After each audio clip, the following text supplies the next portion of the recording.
जी students, हम discuss कर रहे थे एनर्जी लेवल्स को।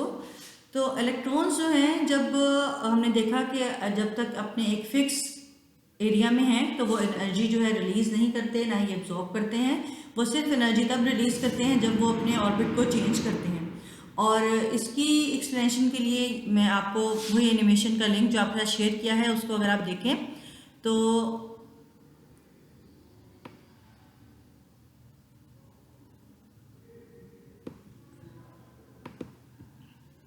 ये एटॉमिक स्ट्रक्चर आपको एक्सप्लेन कर चुकी हूँ मैं इससे पहले। तो एनर्जी लेवल्स की बात कर लेते हैं पहले। यहाँ पे एनर्जी लेवल नील बोहर के अकॉर्डिंगली वो हैं जो कि जहाँ पे इलेक्ट्रॉन्स रिवॉल्व कर रहे हैं और इस रिवॉल्विंग के दौरान वो ना ही एनर्जी को रिलीज करते हैं, ना ही एनर्जी को एब्जॉर्ब करते हैं। तो जो एनर्जी लेवल्स हैं बच्चों, ये आपको each energy shell got defined energy level. अब इस स्ट्रक्चर में देखें, आपको नजर आ रहा है सेंटर में ब्लू कलर का न्यूक्लियस और कुछ इलेक्ट्रॉन्स की अरेंजमेंट। इसका जो फर्स्ट शेल है इसमें आपको नजर आ रहे हैं 2 इलेक्ट्रॉन्स। सेकेंड शेल है ये जो उससे कदरे बड़ा है, इसमें है 1 2 3 4 5 6 7 और 8 इलेक्ट्रॉन्स। ठीक है, अब इसको जो नील बोहर ने किस तरह से एक्सप्लेन किया कि किस तरह से जो है शेल वो एनर्जी लेवल को मेंटेन करते हैं।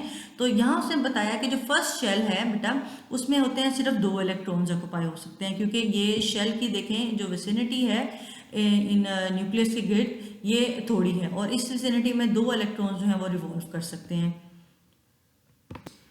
बेटा शेल्स की एक्सप्लेनेशन के लिए आप आ जाएं पहले नेक्स्ट पेज पे, आपकी बुक पे पेज 36 पे।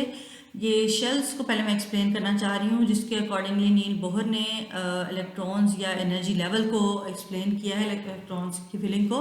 तो ये बेटा आपके पास बनी हुई है ये एक डायग्राम, जिसमें यहाँ पे शो किया गया आपको न्यूक्लियस और रेड कलर से इलेक्ट्रॉन्स और साथ ब्लू सर्कल्स में शो किए गए हैं ऑर्बिट्स या शेल्स। अब इन शेल्स के साथ यहाँ लिखा हुआ है के, एल और एम। ये के, एल और एम क्या है बेटा? ये के, एल और एम उसके नाम है। जो न्यूक्लियस से नियरेस्ट शेल है उसको नाम दिया गया है के शेल का, जो उससे फॉर है वो एल और जो उससे बाहर है वो एम। और इन के, एल और एम शेल की आपको नजर आ रहा है साइज में प्रोमिनेंट डिफरेंस है। और इसकी बेटर अभी मैं आपको पिक्चर भी दिखाती हूँ। अब इस एनर्जी लेवल्स में जो इलेक्ट्रॉन्स हैं उनकी एनर्जी भी फिक्स है। अब इन फिक्स्ड एनर्जी के जो इलेक्ट्रॉन्स हैं जहाँ रिवॉल्व कर रहे हैं, इसकी सेटिंग को समझने के लिए उसने एक फॉर्मूला दिया है और उस फॉर्मूले की मदद से आप फाइंड कर सकते हैं कि किस शेल में कितने इलेक्ट्रॉन्स जो हैं वो फिल हो सकते हैं। यहाँ आप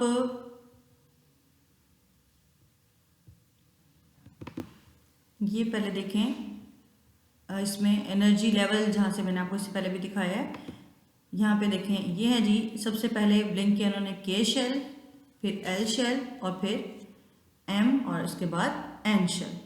ठीक है,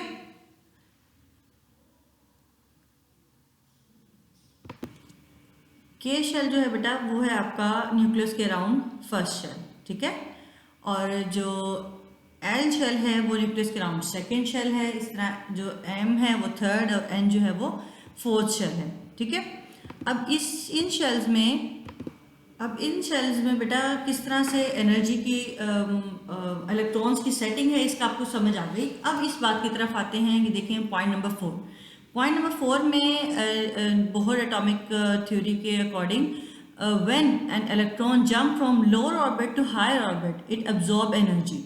अब यहाँ से देखें ये बात इस पिक्चर से भी एक्सप्लेन हो रही है जो आपकी बुक पे बनी हुई है कि जब इलेक्ट्रॉन्स जो हैं अपने फिक्स एनर्जी लेवल में रोटेट कर रहे हैं, तो ये देखें अगर कि अब ये देखें एक चीज़ मैंने आपको उससे एनिमेशन से भी एक्सप्लेन कर दी है। फर्स्ट शेल में जो एनर्जी है वो और सेकेंड शेल की जो एनर्जी है वो बिल्कुल एक दूसरे से चेंज है। अब वो इलेक्ट्रॉन जो ऑलरेडी मौजूद है सेकेंड शेल में और वो जा रहा है थर्ड शेल की तरफ, तो उसमें क्योंकि सेकेंड शेल की एनर्जी कम है, थर्ड शेल की एनर्जी ज़्यादा है, तो जैसे ही ये इलेक्ट्रॉन एनर्जी को एब्जॉर्ब करेगा और उसकी वजह से एक्साइटेड हो जाएगा, तो फिर वो ये जंप करेगा जो है बाहर वाले शेल में जो कि है ज़्यादा एनर्जी, जिसकी एनर्जी ज़्यादा है।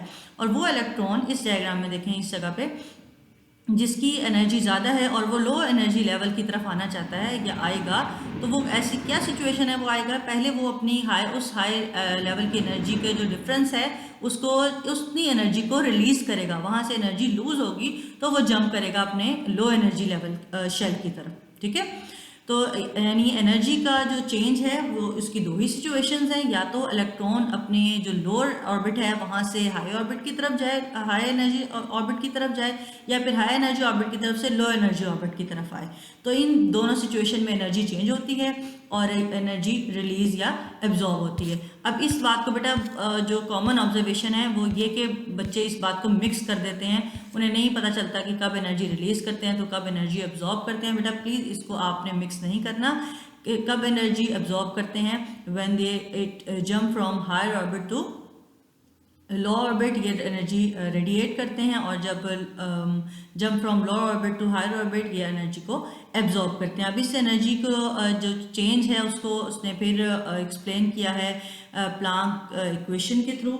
इसके बारे में मैंने आपको शुरू में भी बताया है, ये वो जो है जो क्वांटम थ्योरी उसने इस चीज़ को एक्सप्लेन किया था। तो ये उस क्वांटम थ्योरी के अकॉर्डिंगली उसने उसकी इक्वेशन के को लिया है, उससे शो किया है कि जो डेल्टा ई यानी चेंज इन एनर्जी है वो है second energy minus first energy, यानी जो उसकी चेंज के बाद इलेक्ट्रॉन के शेल की जो एनर्जी है उसको और जो फर्स्ट उसकी एनर्जी थी उसको उसने कंपेयर किया है, और इस एनर्जी को उसने कहा है कि हम कैलकुलेट कर सकते हैं by the knowing the value of h and v, जहाँ पे एच जो है वो एक फिक्स्ड अमाउंट है जिसको उसने कहा है वो क्या है जी, प्लैंक कांस्टेंट है, जिसकी वैल्यू है 6.63 × 10⁻³ जूल्स पर सेकेंड, और वी जो है ये है फ्रीक्वेंसी ऑफ लाइट। ये दोनों मेजरेबल क्वांटिटीज़ हैं, अगर आप इनको कैलकुलेट कर लें तो आपको पता चल जाएगा कि जो एक शेल का दूसरे शेल में जो एनर्जी का डिफरेंस है वो क्या है, ठीक है। उसके अलावा जो फिफ्थ पॉइंट है वो है जी इलेक्ट्रॉन्स की मूवमेंट के बारे में, कि इलेक्ट्रॉन्स जो हैं जब वो क्योंकि रिवॉल्व कर रहे हैं, इस बात पे को एक्सप्लेन किया गया है उसके सोलर सिस्टम के आइडिया पे, कि ये जो रिवॉल्विंग इलेक्ट्रॉन हैं इनकी ऑब्वियसली मूवमेंट तो है, और वो मूवमेंट है एंगुलर मूवमेंट। तो एंगुलर मूवमेंट को फिजिक्स के रूल्स यूज़ करते हुए एक्सप्लेन करते हैं MVR से, और वो एंगुलर मूवमेंट जो है अगर हमें पता हो नंबर कौन सा नंबर है शेल का नंबर, फर्स्ट शेल है, सेकंड शेल है, थर्ड शेल है या फोर्थ शेल है, तो उसके लिए हम हर शेल के लिए अलग अलग उसकी वैल्यू को कैलकुलेट कर सकते हैं by putting the Planck constant with dividing by 2π, जिसमें से आपके पास एक न्यूमेरिक वैल्यू आ जाएगी, और वो न्यूमेरिक वैल्यू शो करती है हर ऑर्बिट का जो है एनर्जी लेवल, ठीक है। अब यहाँ पे बेटा आपके पास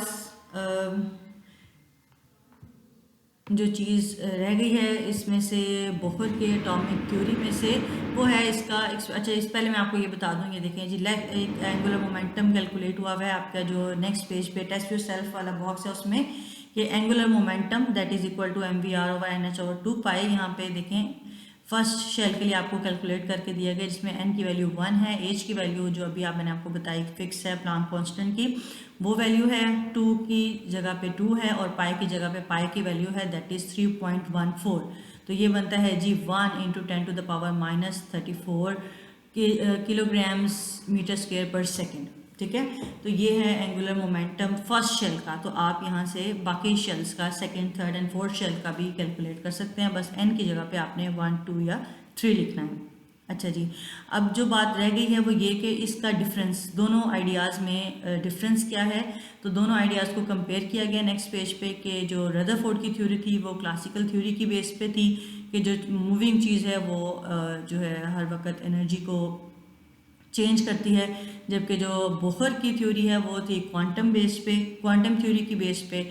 उसने जो बोहर ने ऑर्बिट्स के बारे में कुछ इंट्रोड्यूस नहीं करवाया था, बल्कि बोहर में आपके मॉडल में ये बात आपने देखी है, और बोहर के मॉडल के अकॉर्डिंग जो है एटम स्टेबल है, जबकि रदरफोर्ड के थ्योरी के अकॉर्डिंग एटम स्टेबल नहीं था। That's all for Bohr atomic theory.